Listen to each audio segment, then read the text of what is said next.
Dr. Octagon, don't tell anybody, is a persona of Cool Keith. Who's like 90 years old. Yeah, he is. Actually, I think the technical, terminology for who Dr. Octagon is like the collaboration of Cool Keith and then producer Dan the Automator, who I like a lot of his work. Dr. Octagon is... Wait, how old is Dan the Automator? But he's like 400 if Cool Keith is. He's 51. Ooh, same age as Cool Keith. They're around the same Cool age. Keith is not 51. What is he? 54. Cool Keith is not going to last very much longer. He's only got a couple good years left. He's almost done for. He's almost expired. You know, when you get to 55, you have to go, and you're a rapper, you have to go to the rapper's old folks home. Yes. Doom's gonna go there in like a decade. We have to break him out. We're gonna bust him out. Okay. Dr. Octagon, the persona is an alien from Jupiter.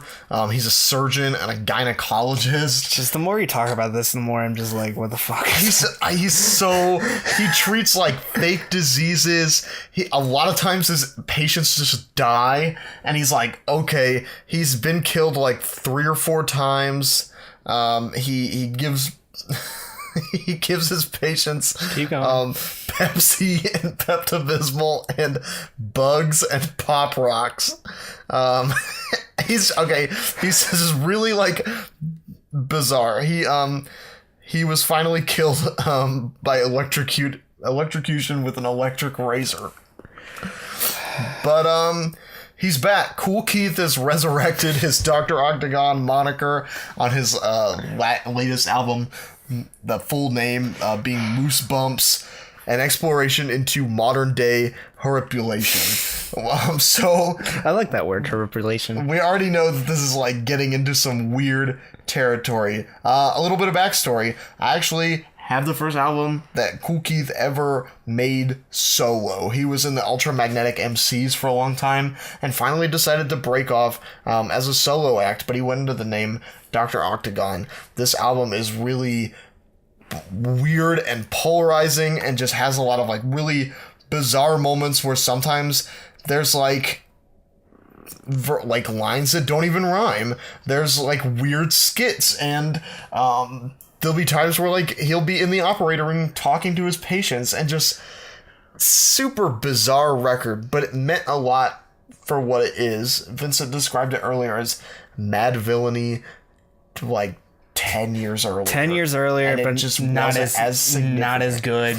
I would say. I think it's more of like food 10 years earlier in a sense. More MF Doom 10 years earlier. I think he definitely inspired MF Doom and a lot of that indie style at the time. I think it was like, it's one of the most first notable underground hip hop albums. This brought like a revitalization movement, I think, to like indie hip hop and underground hip hop. So a lot of the groups that we listen to now, like I think Doom and Injury Reserve and Run the Jewels have a lot to thank Cool Keith and Dr. Octagon. I don't think they have a lot to thank because they listen to that. I think it's because a lot of the artists they listened to were inspired by what Cool Keith they does weren't. on I don't this. think they were directly inspired, but I think that indie hip hop would have died out had this album not because come like out. who's everyone's favorite rapper? Doom, and who's Doom kind of taking credit from? And his weird soul. Doom learned a lot from Cool Keith and has worked with Cool Keith in the past, which I'm sure was awesome for him.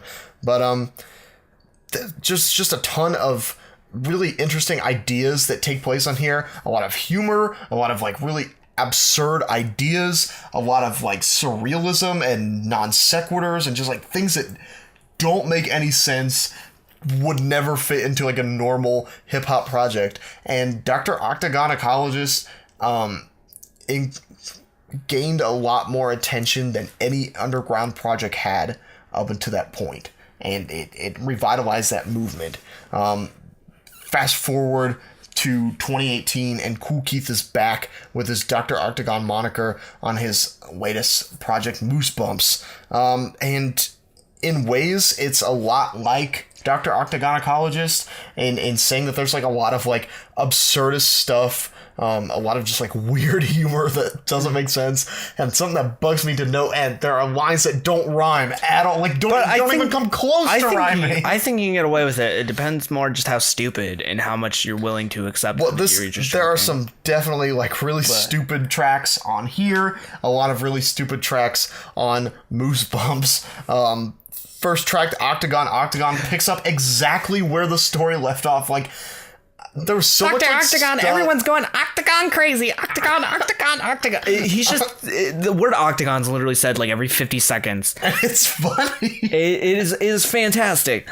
But my honest opinion about this record is this track is so stylized, it's so distinctive, and it's trying out so many it's just such a fun idea that the rest of the album just can't follow up. And I think the rest of the album just doesn't follow up with that much stylized indie hip-hop.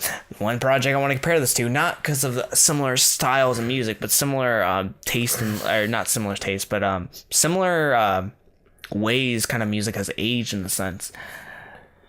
David Byrne's last project, American Utopia, I felt like David Byrne just wasn't able to find what he was doing best back in the Talking Heads, but it's a new era, so we have these stranger artists that are doing new things and are being way more stylized than David Byrne are. They're being way more catchier than David Byrne are. Mm-hmm. So it's almost like someone from an old era coming back into this, where Dr. Octagon, Kool Keith is coming into it.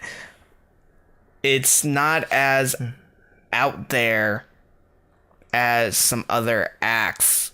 For example, Quelle Chris, MF Doom. There's stranger artists in that, but then the underground scene has changed a lot since Dr. Octagon's first project, or the first Dr. Octagon project. But I think Octagon holds its own in the weird kind of territory, but after that there are just some tracks that fall short. I think it's always got this kind of Kool Keith flavor to it all the way through. I taste that Kool Keith flavor. I feel like it is Kool Keith, but I feel like we're just given kind of the same thing over and over again. Yeah, I don't think there's that much depth to this project. I think there's nothing that made me go oh shit. We were talking last week about Metal Face meets Doom Face, the Starface Doom project, and that made me say oh shit a lot, because it felt like Doom was kind of being revitalized and trying, or almost reliving a lot of the golden years and stuff, and it felt like Doom, but it was also Doom in his prime almost coming back in a sense. Mm-hmm. Or things that we liked about Doom in his prime coming back in a sense, where this, it just seems kind of Kool Keith that I heard a couple years ago in his last project. That's about it. It's just he's not doing anything that surprises me, doing anything that shocks me. He's just doing Kool Keith, and kind of what Kool Keith has always done. It's not terrible. It's just this album kind of just bored me. I didn't care for it that much. I think the more I listen to it and the more I think about it, there was nothing that really grabbed me past Octagon. One of the moments that did, 3030 meets the Doc Part 1, I thought that was great. What a great collab. This is just artists that I listened to when I was younger, all coming together. Deltron 3030 and Dr. Octagon, that's collaboration I needed to hear. And that's part 1, so that leads me to believe that there's more to this, and I'm excited to hear it. Other stuff that I liked on here, Power of the World, I liked. Polka Dots, I thought was really bizarre. And actually, a track that kind of grabbed me was Bear Witness 4, which is literally just DJ q-bert scratching the entire time. Yeah. And I like that, because I don't think scratching is used nearly enough in today's music. I don't think like DJing and the art of spinning is used enough. I think more producers who are DJing or they're DJ actually during sets and stuff like that, like, should scratch. I think that we need. It's an art to learn for sure, but it was like, it's not as big anymore, but it's even easier now to scratch, and I feel like more artists should do it. Yeah, because like you have digital turntables now and like virtual DJ and all that shit. Like it should be something that's like well done, and I don't know. That's just my personal quip about it. But yeah, it made me kind of reappreciate a lot of these things that have been kind of thrown out.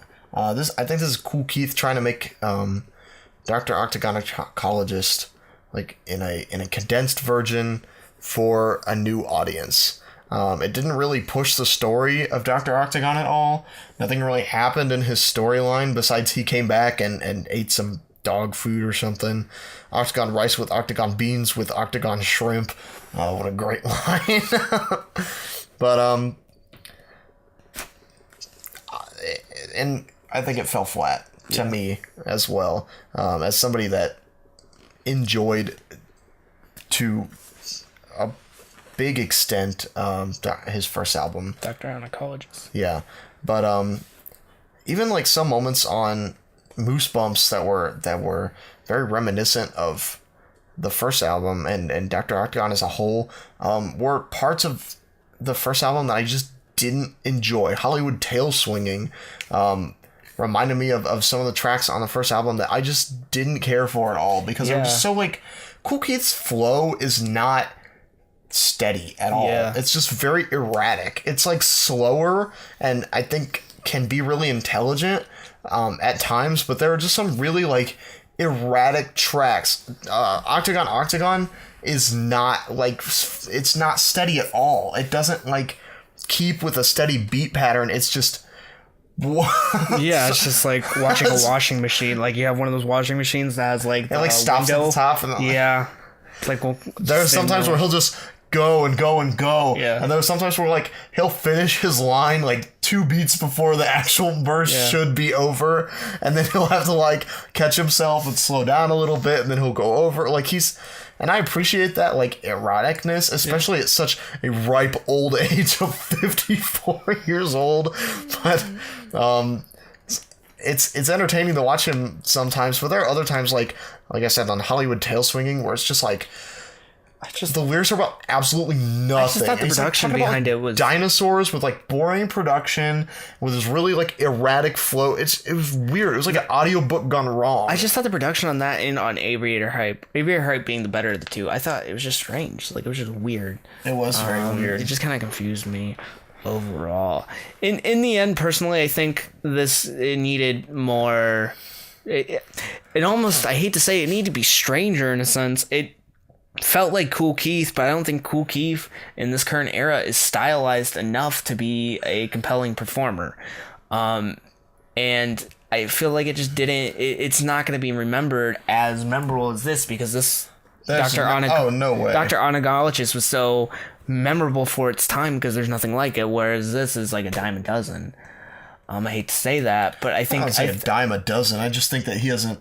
I don't think he's caught up to where he should be as an artist. It's almost like Kool Keith hasn't evolved his style enough for a modern day audience. The same way that like we talked about David Byrne not doing a similar thing. But at least David Byrne had a lot of tracks on that album that I would listen to again. This I feel like I would just listen to Octagon, and I don't think anything after that is that super noteworthy, and I want to go back to. Yeah. In the end, I'm gonna give it a 5 out of 10. I don't want to really visit this minus Octagon. I think Keith, not Keith Ape. I was gonna say Keith Ape for some reason. I don't know where I am, but I think Kool Keith it put a lot of heart and soul in this project, but it just in the end it just didn't really pan out with a lot of the musical ideas that made Dr. Octagon Oncologist so memorable. But yeah, I'm gonna leave it there. All right, I think I'm gonna give it a 6.5. I actually did enjoy a lot of moments on this project. And to me, it showed that Kool Keith can still he can still rap, and I didn't think that he'd be able to deliver such flows. It also brought back a lot of production that I liked from Dan the Automator, and I haven't heard like a lot from him recently. So it was just cool to like get everybody back together, I think, and hear what they can do. I would love to see Kool Keith featured on like more stuff now, as some of these newer indie artists I don't think really know much about Kool Keith. Yeah, like who their granddaddy is in a sense. Granddaddy of the weird and the underground. Well, if Kool Keith's the granddaddy and Doom's the father, then you've got groups like Injury Reserve and Brockhampton and Flatbush I almost Zombies. think Kool Keith almost like the David Lynch of like indie hip hop, if that makes sense, because David Lynch inspired like a bunch of filmmakers who are making like who made a bunch of like strange shit after him, but he was like kind of the creator of that shit, or maybe but like I think that's kind of where we are. I don't know. Yeah, do people make better, like, weirder films than David Lynch? Yeah. And more, but not, who, like, not only founded it. David Lynch. Yeah. That's I think that's kind of the problem that we've run into here with Moosebumps. But also I think that it would be cool to see like a lot of new indie artists kind of take from this project and see some of the cool stuff that Kool Keith built his career off of and built his kind of style and built the underground hip hop movement off of. So I'd love to see like where this brings both Dan the Automator and Kool Keith into the future of underground hip hop. Okay.